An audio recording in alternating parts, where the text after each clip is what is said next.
মন্ত্রী হবেন বলে অনেকেই কিনে ফেলেছিলেন নতুন জামাকাপড়।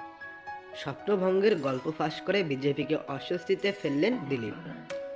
সঙ্গে থাকুন, বিস্তারিত খবর জানিয়ে দেব। চ্যানেলে নতুন হলে অবশ্যই সাবস্ক্রাইব করবেন।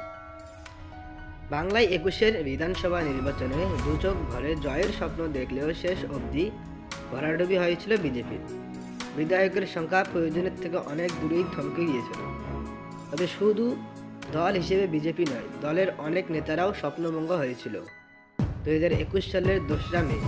তার আগে থেকেই বিজেপির অনেক নেতা মন্ত্রী হবে বলে নাকি নতুন জামাকাপড় কিনে ফেলেছিলেন। জয় নিশ্চিত হওয়ার আগেই মুখ্যমন্ত্রীর চেয়ারে বসার স্বপ্ন যারা দেখেছিল, হতাশ হয়েছিলেন তারাও। একটি জনপ্রিয় সংবাদ মাধ্যমে দেওয়া সাক্ষাৎকারে সেই কথাই ফাঁস করলেন রাজ্য বিজেপির তৎকালীন সভাপতি দিলীপ ঘোষ। বিধানসভা নির্বাচন জয়ের স্বপ্ন তিনিও দেখেছিলেন বলে জানালেন দিলীপের দাবি। ক্ষমতায় বসার জন্য তিনি উদগ্রীব ছিলেন না, দলের সাফল্যের জন্যই তিনি লড়াই করেছিলেন।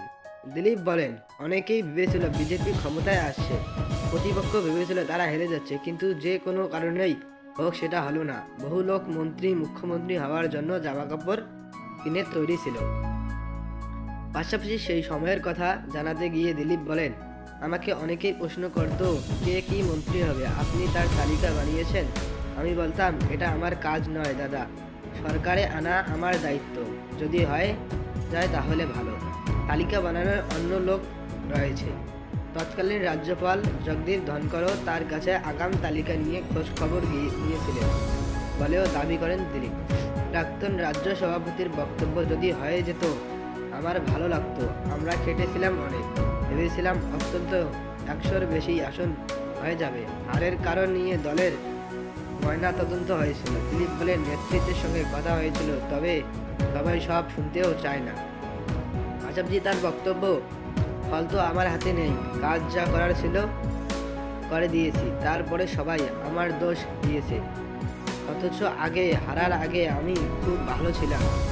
সেই সময়ে তার উপরে সব দোষারোপ নিয়ে কথায় আক্ষেপের সুর থাকলেও দিলীপ জানান, তিনিও এতটা খারাপ ফলের আশা করেননি। তিনি বলেন, এতটা খারাপ হবে ভাবিনি। সোজাসুজি সমালোচনা না করলেও তার আমলের মতো বিজেপিতে কোনো অযোগ্য লোককে দায়িত্ব দেওয়া হয়নি।